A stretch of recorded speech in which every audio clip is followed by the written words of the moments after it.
काय आदित्य प्रगती, congratulation. Thank you. मला कळलं बाबांनी दोघांना गाड्या गिफ्ट केल्या म्हणून. हा मग तुला कुठली गेली? ही हिरो विडा इलेक्ट्रिक. आणि तुला? हिरो विडा इलेक्ट्रिक. अरे दोघांना एकच गाडी? कसं काय? हा मग अरे तुला तर माहितीये ना मला रोज क्लासला जायला लागतं. मग मला क्लासला जाण्यासाठी एकदम भारी अशी गाडी पाहिजे होती.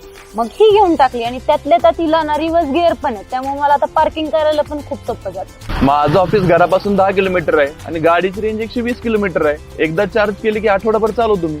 क्या बात आहे. आणि गाडीची बॅटरी रिमुव्हेबल आहे. त्यामुळे तिला मी क्लासमध्ये घरी कुठेही चार्ज करू शकते. आणि मला कुठे अननोन ठिकाणी मीटिंग साठी जायचं असेल तर यात मॅप नेव्हिगेशन पण आहे. आणि नेव्हिगेशन सोबत याच्यामध्ये मला आलेले कॉल आणि मेसेज सुद्धा दिसतात. आणि आमच्या घरामध्ये आतापर्यंत जेवढ्या गाड्या घेतल्यात त्या सगळ्या हिरोच्याच घेतल्यात. त्यामुळे मला हिरोची क्वालिटी माहिती आहे. त्यामुळे ही पण इलेक्ट्रिक घेतली ती हिरोचीच घेतली. आदित्य प्रगती, एक नंबर गिफ्ट भेटलं बरं का तुम्हाला. बरं आता मला खूप उशीर झालाय क्लासला. दे चावी. चल. चाय वगैरे काही नाही, लिंबू टिंबूंनी मागं बसायचं असतं. चल मागं बस. लिंबू टिंबू बिंबू काय नाही. बाबांनी घरातल्या सगळ्यांसाठी घेतली ही गाडी. चावी दे. बरं बाबा धर, तू चालव. चला मी पण निघतो. चल.